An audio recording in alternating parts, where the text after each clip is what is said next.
بسم الله الرحمن الرحيم. قدوميها قراءة وقيلة الإسلام دمان حجوانا وقراءة أولينا صحافة. السلام عليكم ورحمة الله وبركاته. أنت تعرف فعي قراتني يصدق الرشا قولتنا وحكم إسرائيلتون والبريغة بطن إسلام بريغة سابرتون قدومي ونريال قولن وعفتني يصدق مونة فسحيب جبر وعشان وناشون وستيريتون مدن قدومي كسودون سلام كنت الأمر النساء mudanayaasha golaha wakiilada haweenada golaha marsharafta bahda warbaahinta dhammaantiinba waxaan ugu salaamayaa assalaamu calaykum waraxmatullahi wabarakaatu. mudanayaal waxaan ka soo laabanay fasax shaqo oo 3 maalmood ah. maalmadii salaasadii ayaa miisaaniyadda halkan la keenay wasiirka maaliyadda iyo tiimkiisii warbixintooda halka soo jeediyeen sida uu qabo dastuurka dowladda Puntland iyo xeeroosaadka golaha qodobkiisa 63aad. miisaaniyaddu waxay martay akhrintii koowaad iyo tii labaad, waxaana lagu wareejiyey guddigii dhaqaalaha iyo xisaabaadka golaha. iyagaa kala soo baaraandegay oo shaqadoodii ka soo qabsanayay. haddana waxaan rabnaa in guddigii ay soo fadhiistaan oo hawsheedii aan kula galno. waxaan rabaa markaa guddiga dhaqaalaha inay soo dhawaadaan oo soo fadhiistaan oo aynu shaqadeedii kula galno. mudanayaal idinkuna waa mahadsantihiin.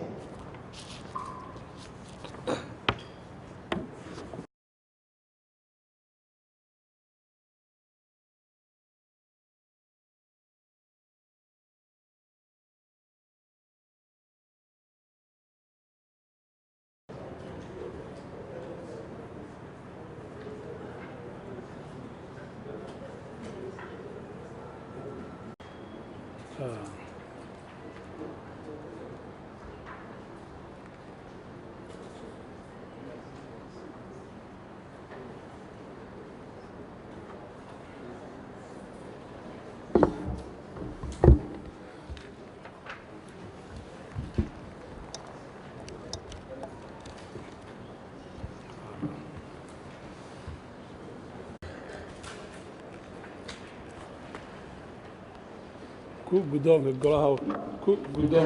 wakiilada xubnaha golaha wakiilada dowladda Puntland ujeedo warbixin miisaaniyadda 2020 January ilaa December. mudane guddoomiye mudanayaal murwo asalaamu calaykum waraxmatullaahi wabarakaatu. sida uu qabo qodobka 62 faqradiisa 6aad ee xeeroosaadka golaha wakiilada waxaa uu guddigu gacanta ku hayay miisaaniyadda 2020 January iyo December, taasoo ay golaha u soo gudbisay wasaaradda maaliyadda islamarkaana ay ku jirtay akhriskii labaad ay ku samaynayeen guddiga dhaqaalaha iyo xisaabaadka golaha wakiilada. haddaba waxaan halkaan idinku soo gudbinaynaa warbixin kooban oo ku saabsan miisaaniyadda golaha hortaala.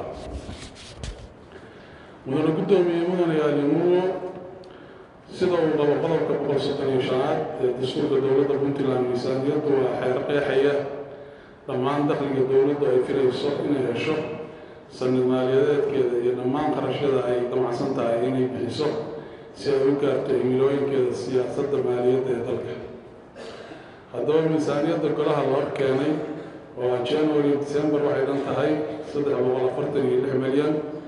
416,999.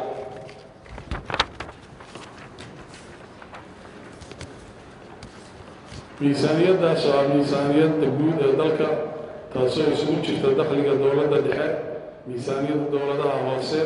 miisaaniyadda mashaariicda bangiga adduunka iyo mashaariicda qaramada midoobay. hoos ka eega faahfaahinta lifaaqa.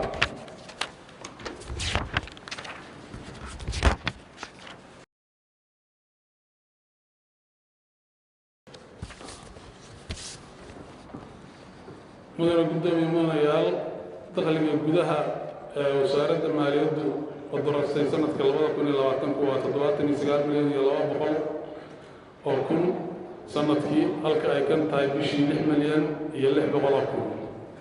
kharashka dowladda wuxuu dhan yahay 93 milyan 466,656 sanadkiiba halka bishii ay ka noqonayso 7 milyan 788,888 bishii sida ka muuqata warqadda wasaaradda maaliyadda wuxuu kharashku ka badan yahay dakhliga lacag dhan 14 milyan 266,656 sanadkii taasoo bishii noqonaysa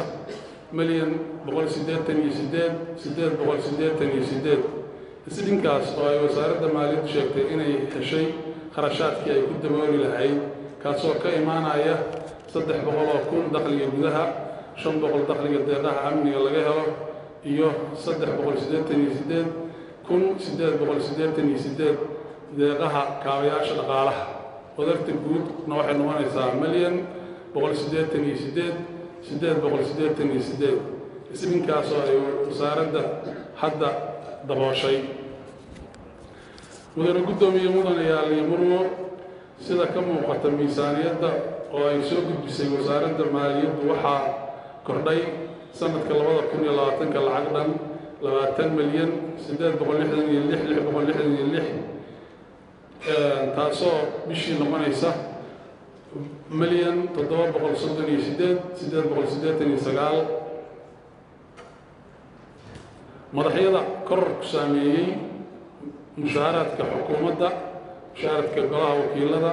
horumarinta gobollada tayeynta kaabayaasha dhaqaalaha horumarinta arrimaha amniga iyo sirdoonka horumarinta dimuqraadiyadda horumarinta arrimaha dhallinyarada iyo haweenka horumarinta arrimaha maalgashiga hanti dhowrka guud iyo gariiqaanka guud wasaaradda warfaafinta wacyigelinta iyo arrimaha bulshada horumarinta garsoorka intaas hoose eeg sidaa daraaddeed mudane guddoomiye mudanayaal iyo murwo guddiga dhaqaalaha iyo xisaabaadka ee golaha wakiiladu markuu arkay dastuurka dowladda puntland qodobkiisa 129aad xarafka b ee mabaadi'da maamul wanaagga markuu arkay dastuurka dowladda puntland qodobka 133aad ee hantida dowladda markuu arkay dastuurka dowladda puntland qodobka 134aad ee mas-uuliyadda daryeelka hantida dowladda iyo maaliyadda dowladda farqadiisa 4aad iyo 5aad markuu arkay dastuurka dowladda puntland qodobka 135aad miisaaniyadda dowladda markuu arkay xeerasaadka golaha wakiilada qodobkiisa 62aad dhibic 6 ee waajibaadka guddiga dhaqaalaha iyo xisaabaadka wuxuu guddiga dhaqaalaha iyo xisaabaadka golaha wakiilada dowladda puntland caddaynayaa in miisaaniyadda ay soo gudbisay wasaaradda maaliyaddu ay tahay mid daahfuran waafaqsanna dastuurka dalka kala soo jeedin waxaa wasaaradda maaliyadda lagu adkeynayaa inay ku dhaqanto miisaaniyadda dalka sida ku cad qodobka 135 ee dastuurka in si dhammaystiran loo hirgeliyo barnaamijka BMF Puntland Financial Management System lana gaarsiiyo dhammaan gobollada iyo degmooyinka dalka in la dardargeliyo sare u qaadidda dakhliga dalka si loo helo isku filnaansho dhaqaale in la yareeyo lana beeqaamiyo kharashka dowladda si loo helo kayd lacageed oo dowladdu leedahay in shirkadaha waaweyn sida bangiyada isgaarsiinta iyo xawaaladaha si dhaba looga qaado canshuurta ku waajibtay iyo in la sii wado lana xoojiyo dib u habeynta maaliyadda dalka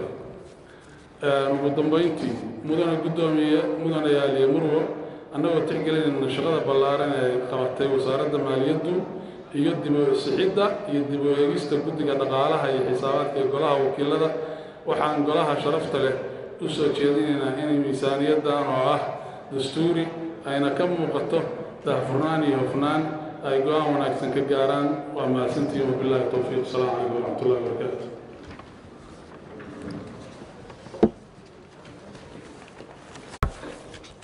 guddiga dhaqaalaha iyo xisaabaadku waa mahadsan yahay waxay soo qabteen runtii shaqada aad oo ballaaran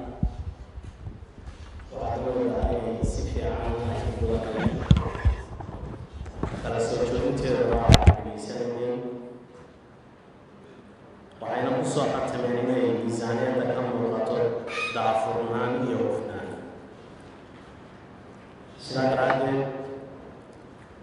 haddii ay jiraan wax su'aalo oo guddigu ay weydiinayaan mudanayaasha inagoo soo kordhin waqtigu xidhiidh yahay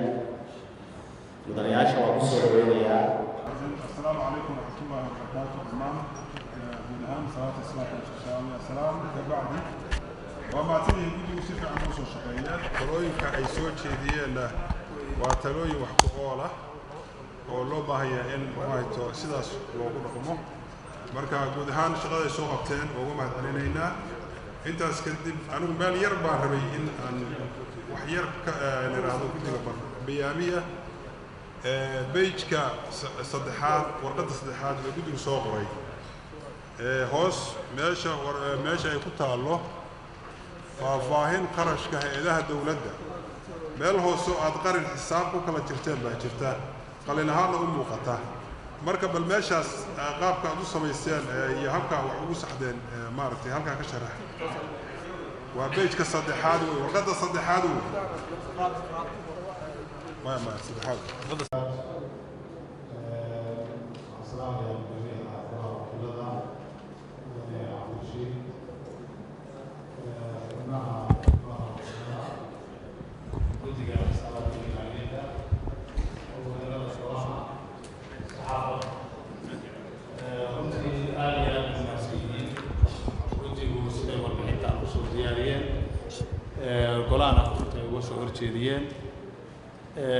waa maasan yihiin aad iyo aad runtii ugu maasan yihiin tan labaad wasaaradda oo iyaduna runtii xilligii la rabay iyo sidii la rabay u keentana way maasan tahay waxaan weydiinayaa guddiga su'aal ah inay xogay faahfaahin naga siiyaan waxaad moodaa miisaaniyaddaanu inay tahay miisaaniyad integrated ah ama isku dhaf oo deeqihii ay heli jirtay Puntland guud ahaan lagu mideeyay miisaaniyadda tan maadaama miisaaniyadda tan ay ku jirto deeqihii ay heli jirtay Puntland oo dhan oo awal wadooyin kala duwan iyo hay'ado kala duwan iyo NGO kala duwan iyo system kala duwan mari jirtay si toosana ugu dhici jirtay gacmaha fuliyayaal NGO ama kambaniyo bareefada ama haddii laba ku reeyay direct implementation ay u sameyn jireen deeqaha bulshooyin maaragtay aynu caalamka ka helno marka ma waxa jira hab isbedela oo ku yimi systemkii maamulka deeqaha ay nasiiso beesha caalamku ama UN ka soo marto ama international NGOs ka soo marto qaab kasta u timaado ma waxa jira system iyo isbedel ku yimi habkii maamulka deeqaha Puntland soo gaara oo ay mari doonto hal jiho hal habna loo maamuli doono waxa jira wadamada integrate gareeya deeqaha caalamku uu siiyo iyo budgetkooda gudaha waxa isticmaalaan waxa loo single treasury oo markaana waa inuu shaqeynayaa bangigii dhexe uu si effective u shaqeynayo deeqahaas oo dhammaan ay maraan bangiga marka waxaan weydiinayaa guddiga maxaa iska bedelay halkaas habkii deequ Puntland soo gaari jireen iyo habkii ku gaari jireen waxqabadka Puntland looga sameyn jiray ma isbedel baa jira xagga systemka maamulka deeqaha in soo gaara taas ayaan weydiinayaa hadday jirto se habkee baa la marayaa maxay tahay maaragtay habka cusub ee nagu soo kordhay aad iyo aad u mahadsantii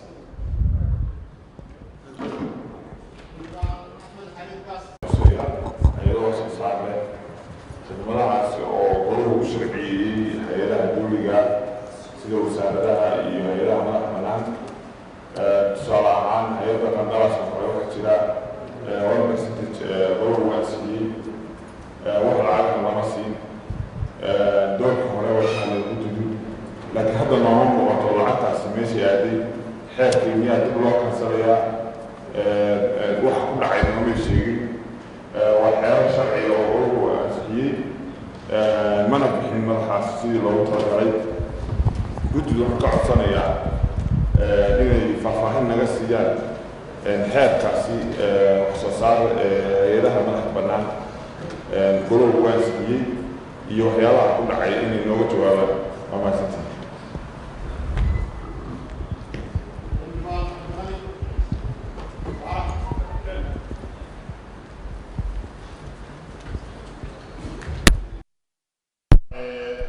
taakulaynta gobollada dalka loo sameeyey oo ahayn qodob hore miisaaniyadda ku idinka mahadcelinayaa sida hufan ee mataqaanaa gobolladii iyo dalkiiba idinka soo doortay haddii aad inaad ku celisaan aad uga soo shaqayseen qodobka labaad waxa weeye xildhibaan xariir qodobka uu sheegay waxaa jira waxa la yidhaahdaa law number 7 oo law number 11 oo 1998 lagu ansixiyey hay-adda qandaraasyada dowladda kolley mataqaanaa waagaas waxaa miisaaneedda ugu jiray 50 cents dollars baa ugu jiray sida xildhibaanku sheegayna hay-ad dastuuriya oo baarlamaanku ansixiyey bay ahayd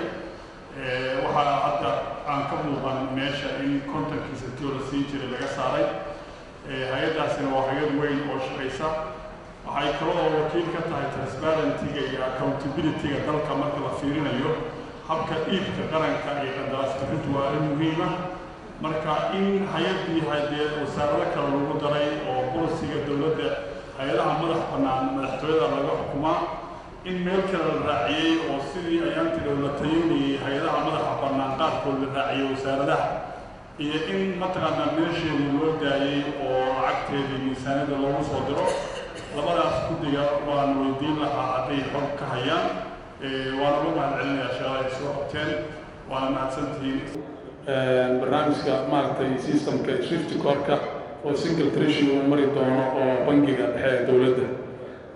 kaasoo isaan rajeynayna insha allah bilaaban doona bisha January sida wasaaradda maaliyadda iyo bangiga noo sheegeen arrintaasi marka halkaasi la socotaay waxa weeye bangiga dowladda ayaa wuxuu noqon doonaa hab si toos u shaqeeyo oo lacagaha deeqaha iyo kuwa dowladda inta ay ku soo dhacdo uuna bilaabay hadda xataa shaqaalihii iyo waxaasoo dhan inuu qaab elektroniga ugu shaqeeyo mushaaraadkoodii waxaas uu ka siiyo marka waxaan ku jeedayaa taas halkaasay maraysaayo wasiirkuna maalinta bay horteenu ka sheegay in single treasury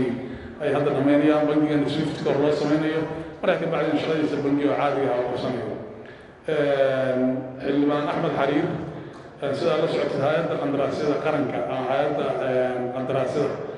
waxa weeye miisaaniyaddeeda caadiga ahay oo dowladda ku lahayd meeshay u jirtaa laakiin waxa meesha ka muuqda percentage-kii waan weydiinay annagu wasiirka aan kala hadalnay wixii waxaan u talagalnay hay-adaha ama culaara ha qaateen ama percentage ha qaateen in dhammaantood waxa laali wixii dowli oo dhan aan ka daynin nidaamkii hore ay ku shaqayn jireen aanu diyaarino hab ayagoo dhan miisaaniyad loogu diyaarinayo loogu samaynayo kabacdina saas loo samaynayo xeerarkii marka yaalla oo horey loo ansixiyo percentage-ka ay ku qaadan jireen sidii laga yeelayo iyo qaabka ay wax u dhigayaan iyo waa siyaasadda wasaaradda maaliyadda iyo dowladda aan ka sugayno maadaama hay-addu ay madaxtooyada hoos tagto xildhibaan cabdiqani waa isla su-aashaasaan u malaynayaa waxa weeye xildhibaan axmed xariir ka hadlay marka sharciga low lambar 11 oo u jidaynayay hay-adda qandaraasyada eber 5 boqolkiiba inay khidmadaha ay waxyaalaha ay ka shaqayso ka hesho waxaan rajeynayaa taas iyadoo intaas kasii faahfaahsan in wasaaraddu ay dib inoola wadaagi doonto haddii rabiidno laakiin annaga guud ahaan waxay ka warqabtaan inaynu gudbinay qaraar ah in la mideeyo khidmadaha hay-aduhu qaataan dowladda iyo wasaaradaha wax soo saarku oo aynu u gudbinay wasaaradda maaliyadda iyo madaxtooyada ayaguna waxay noo sheegeen markuu hadda wasiirku inoo yimid dhammaantood hay-adihii culaaraha qaadan jiray iyo kuwii percentage-ka qaadan jirayba inay u bedelayaan hay-ado rigli ah miisaaniyadna loogu bedelayo wixii ay qaadan jireen aad iyo aad baa mahadsantihiin bejka 131 oo miisaaniyadda bayna ku taallaa ka fiiriya madaxyada la kordhiyey lacagaha waxaa ka mid ah horumarinta qodobka horumarinta dhalinyarada iyo haweenka waa ka mid ah markaan shaxdii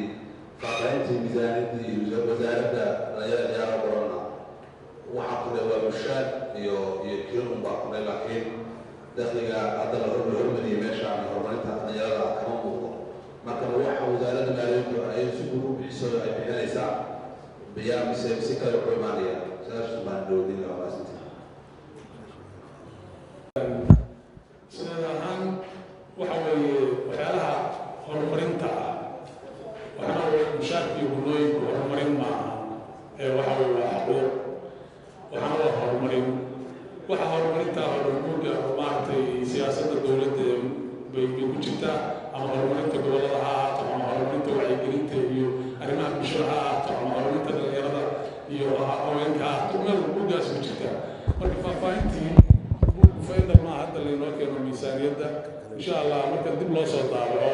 hadda buuggan iyo xeerkan intaba aan siino in hor yaalla markaa ka bacdi baa faahfaahintii wixii oo dhan lagu soo darayaa isagoo dhammaystiran weyn waana aad iyo aad baa mahadsantihin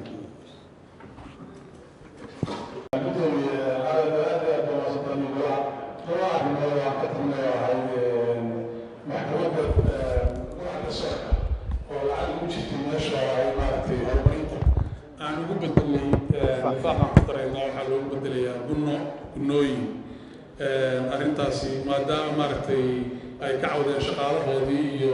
in ay aad iyo aad hawshaas dhibaato uga hayso ay u baahan yihiin dhinacii horumarinta human developmentga hadduusan jirin dee human capital ma jirayo oo maaragtay hanti lama ilaalin karo haddaan qofkii isaga horumarsanayn arrintaas waa isla qaadanay guddi ahaan iyo waxa weeye khidmad aan shaqaalaha inoo shaqeeyo golaheena ka shaqeeya aan ayagana gunna ahayd aan mushaar loogu bedelo labadaas arrimoodaan maaragtay ka bedelay aad iyo aad baa mahadsantihiin intaas rabnay ilaansho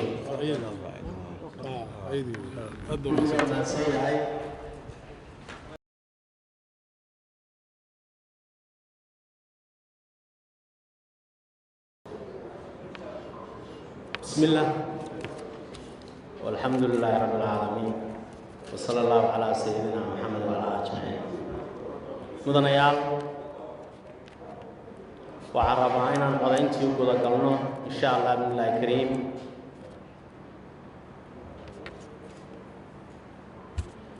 iyada oo la raacinayo tala soo jeedinta guddiga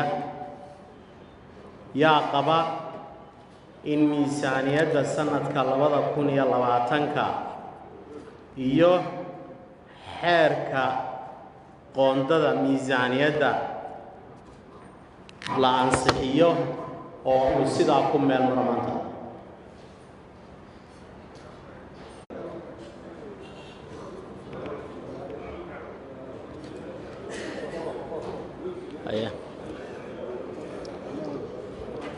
بسم الله mudanayaal waxaa fadhiyey fadhiga 44 mudane 44kii mudaneba wada ogol bay ku ogolaadeen in miisaaniyaddu 2020 ay ansixiyaan cid ka aamusay ma jirto cid diidayna ma jirto sidaas ayaa miisaaniyaddii 2020 ee ka bilaamaysay kowda bisha koowaad kuna dhimaanaysay 31 bisha 12aad ee sanada 2020 ay ansax ku tahay waana maasantii qodobkii miisaaniyadda ee toddobaad sidaas uu inaga soo gabagaboobay qodobka xiga waa qodobka 8aad xaaladda wadada ceel daahir ilaa ceerigaabo إن شاء الله بالله الكريم قدب قاوة عربنا هنا عن بريتهم قد قلنا ما أنتنا قالوه شغال إنت سين نومسو قبل قبودي فردي قنوا إنه حرية هاي وأنا مع سنتي